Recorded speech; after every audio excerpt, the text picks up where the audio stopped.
ಎಲ್ಲರಿಗೂ ನಮಸ್ಕಾರ. ಸವಿರುಚಿ ರೆಸಿಪಿಗೆ ಸ್ವಾಗತ. ನಾನಿವತ್ತು ಒಂದು ಸ್ಪೆಷಲ್ ಆಗಿರ್ತಕ್ಕಂಥ ಬಟರ್ ಗಾರ್ಲಿಕ್ ನಾನ್ ಮಾಡೋದನ್ನು ತೋರಿಸ್ತಾ ಇದ್ದೀನಿ. ಈ ರೀತಿ ನಾನ್ ರೊಟ್ಟಿನ ಮಾಡಿಕೊಂಡ್ರೆ ತುಂಬ ರುಚಿಯಾಗಿರುತ್ತೆ. ಹೊರಗಡೆ ನೀವೆಲ್ಲ ತಿಂದಿರ್ತಾರೆ, ಬಟ್ ಇದನ್ನು ಮನೆಯಲ್ಲಿ ತುಂಬ ಜನ ಟ್ರೈನೇ ಮಾಡಿರೋದಿಲ್ಲ. ಈ ರೀತಿ ತುಂಬ ಮೃದುವಾಗಿರ್ತಕ್ಕಂಥ ನಾನ್ ರೊಟ್ಟಿನ ಮಾಡೋದನ್ನು ತೋರಿಸ್ತಾ ಇದ್ದೀನಿ. ತುಂಬ ಕಡಿಮೆ ಸಮಯದಲ್ಲಿ ತುಂಬ ಈಸಿಯಾಗಿ ಮಾಡ್ಕೋಬೋದು. ನಾನು ತೋರಿಸ್ತಕ್ಕಂಥ ವಿಧಾನದಲ್ಲಿ ಮಾಡಿಕೊಂಡ್ರೆ ಸಾಕಾಗುತ್ತೆ. ನಾನಿಲ್ಲಿ ಒಂದು ಬೌಲ್ನ ತೊಗೊಂಡು ಪರ್ಪಸ್ ಫ್ಲೋರ್ನ ಸೇರಿಸ್ಕೊಳ್ತಾ ಇದ್ದೀನಿ. ನೀವು ಈ ಹಿಟ್ಟಿಲ್ಲ ಅಂತ ಅಂದರೆ ಮೈದಾ ಹಿಟ್ಟಿನಲ್ಲೇ ನೀವು ಬೇಕಿದ್ರೆ ಮಾಡ್ಕೋಬೋದು. ನಾನಿಲ್ಲಿ 2 ಕಪ್ಪಿನಷ್ಟು ಹಿಟ್ಟನ್ನು ತೊಗೊಂಡಿದ್ದೀನಿ. ಇದಕ್ಕೆ ನಾನೀಗ ರುಚಿಗೆ ತಕ್ಕಷ್ಟು ಉಪ್ಪನ್ನು ಸೇರಿಸ್ತಾ ಇದ್ದೀನಿ. ಅಡುಗೆ ಸೋಡಾನ 1/4 ಟೀ ಸ್ಪೂನಷ್ಟು ಸೇರಿಸ್ಕೊಂಡಿದ್ದೀನಿ. ಸಕ್ಕರೆ ಪುಡಿನ ಅರ್ಧ ಟೀ ಸ್ಪೂನಷ್ಟು ಸೇರಿಸ್ಕೊಂಡಿದ್ದೀನಿ. 2 ಟೇಬಲ್ ಸ್ಪೂನಷ್ಟು ಮೊಸರನ್ನು ಸೇರಿಸ್ಕೊಂಡಿದ್ದೀನಿ. 2 ಟೀ ಸ್ಪೂನಷ್ಟು ಎಣ್ಣೆನ ಸೇರಿಸ್ಕೊಳ್ತಾ ಇದ್ದೀನಿ. ಈಗಿಷ್ಟು ಪದಾರ್ಥಗಳನ್ನ ಸೇರಿಸ್ಕೊಂಡು ಕೈನಲ್ಲಿ ಸ್ವಲ್ಪ ಚೆನ್ನಾಗಿ ಈ ಎಣ್ಣೆ ಎಲ್ಲ ಈ ಹಿಟ್ಟಿನ ಜೊತೆ ಬೆರಿಬೇಕು. ಆ ರೀತಿಯಲ್ಲಿ ಮಿಕ್ಸ್ ಮಾಡ್ಕೊಳ್ಳಿ. ಅದಾದಮೇಲೆ ಸ್ವಲ್ಪ ಹಾಲನ್ನು ಬೆರೆಸಿ ನಾವು ಚಪಾತಿ ಅಥವಾ ಪೂರಿ ಹಿಟ್ಟಿನ ಅದಕ್ಕೆ ಇದನ್ನು ಕೂಡ ನಾದ್ಕೋಬೇಕಾಗತ್ತೆ. ನೋಡಿ, ಈ ರೀತಿಯಲ್ಲಿ ಸ್ವಲ್ಪ ಹಾಲನ್ನು ಹಾಕ್ಕೊಳ್ಳಿ. ನೀರನ್ನು ಬೆರೆಸೋದಕ್ಕೆ ಹೋಗಬೇಡಿ. ಈ ರೀತಿ ಹಾಲನ್ನು ಹಾಕ್ಕೊಂಡು ನಾವು ಚಪಾತಿ ಮತ್ತು ಪೂರಿ ಹಿಟ್ಟನ್ನು ರೆಡಿ ಮಾಡ್ಕೊಳ್ತೀವಲ್ಲ, ಅದಕ್ಕೆ ನಾವು ರೆಡಿ ಮಾಡಿಕೊಂಡ್ರೆ ಹಿಟ್ಟು ಕೂಡ ಪರ್ಫೆಕ್ಟಾಗಿ ಬರುತ್ತೆ. ನಾನ್ ರೋಟಿನೂ ಕೂಡ ತುಂಬ ಮೃದುವಾಗಿ ಉಬ್ಬಿ ಬರ್ತವೆ.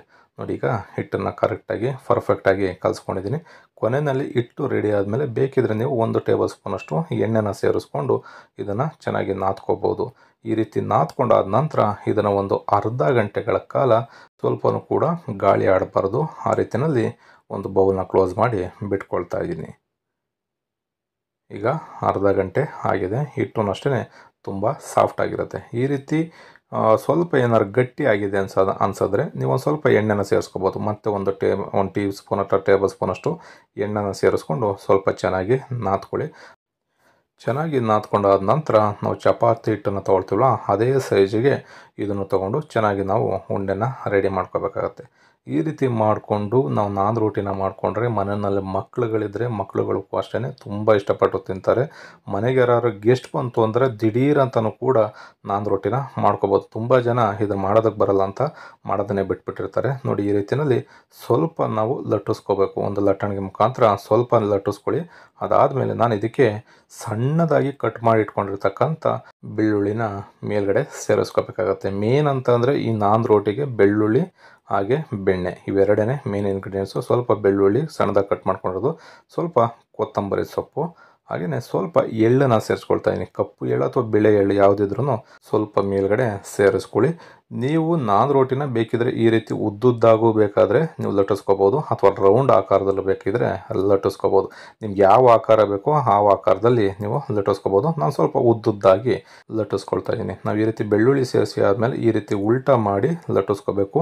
ಕೊನೆಯಲ್ಲಿ ನಾವು ತವ ಮೇಲ್ಗಡೆ ಹಾಕಬೇಕಾದ್ರೆ ಈ ರೀತಿ ಕೆಳಭಾಗಕ್ಕೆ ನೀರನ್ನು ನಾವು ಚೆನ್ನಾಗಿ ಹಚ್ಚಬೇಕಾಗತ್ತೆ. ಈ ರೀತಿ ನೀರನ್ನು ಹಾಕ್ಕೊಂಡು ನಾವು ತವ ಮೇಲ್ಗಡೆ ಹಾಕಿದ್ರೆ ಆ ತವಾಗೆ ನೀರು ಕರೆಕ್ಟಾಗಿ ಅಂಟ್ಕೊಳುತ್ತೆ. ನೋಡಿ, ಈಗ ತವ ಮೇಲ್ಗಡೆ ಹಾಕಿದ್ದೀನಿ.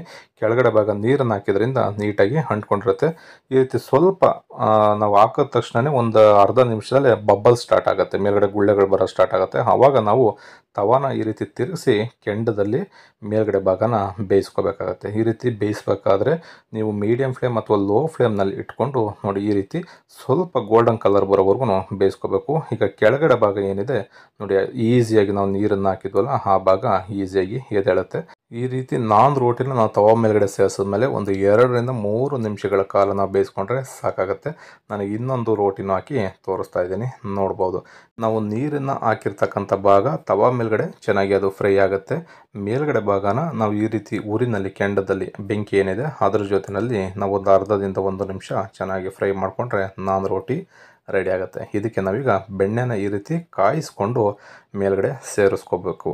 ನೋಡೋದ್ರಲ್ಲ ವೀಕ್ಷಕರೇ, ಎಷ್ಟು ಸುಲಭವಾಗಿ ತುಂಬ ಸಾಫ್ಟಾಗಿರ್ತಕ್ಕಂಥ ನಾನ್ ರೋಟಿ ಮನೆಯಲ್ಲಿ ಈಸಿಯಾಗಿ ನೀವು ಕೂಡ ನಾನು ತೋರಿಸಿರ್ತಕ್ಕಂಥ ವಿಧಾನದಲ್ಲಿ ಮಾಡ್ಕೋಬೋದು. ಈ ರೆಸಿಪಿ ನಿಮಗೆ ಇಷ್ಟ ಆಯಿತು ಅಂತ ಅಂದ್ಕೊಳ್ತೀನಿ. ಇಷ್ಟ ಆಗಿದ್ದರೆ ಆದಷ್ಟು ಜನಕ್ಕೆ ಶೇರ್ ಮಾಡಿ. ಇನ್ನೂ ಹೊಸದಾಗಿ ನಮ್ಮ ಚಾನಲ್ನ ನೋಡ್ತಾ ಇರ್ತಕ್ಕಂಥವ್ರು ಯಾರಾದರೂ ಸಬ್ಸ್ಕ್ರೈಬ್ ಮಾಡ್ಕೊಂಡಿಲ್ಲ ಅಂತಂದರೆ ಸಬ್ಸ್ಕ್ರೈಬ್ ಮಾಡ್ಕೊಳ್ಳಿ. ಪಕ್ಕದಲ್ಲಿರ್ತಕ್ಕಂಥ ಬೆಲ್ಲೈಕನ್ನ ಪ್ರೆಸ್ ಮಾಡಿ. ಬೆಲ್ಲೈಕನ್ನ ಪ್ರೆಸ್ ಮಾಡೋದ್ರಿಂದ ನಾವು ಯಾವುದೇ ವೀಡಿಯೋಗಳನ್ನ ಅಪ್ಲೋಡ್ ಮಾಡಿದ್ರೂ ನೋಟಿಫಿಕೇಷನ್ ಈಸಿಯಾಗಿ ಸಿಗುತ್ತೆ. ನಾನು ತೋರಿಸಿರ್ತಕ್ಕಂಥ ವಿಧಾನದಲ್ಲಿ ನೀವು ಕೂಡ ನಾನ್ ರೋಟಿನ ಒಂದು ಸಲ ಮನೆಯಲ್ಲಿ ಮಾಡ್ಕೊಳ್ಳಿ. ಹೇಗಿತ್ತು ಅನ್ನೋದನ್ನು ಕಮೆಂಟ್ ಮಾಡಿ ತಿಳಿಸಿ. Thank you.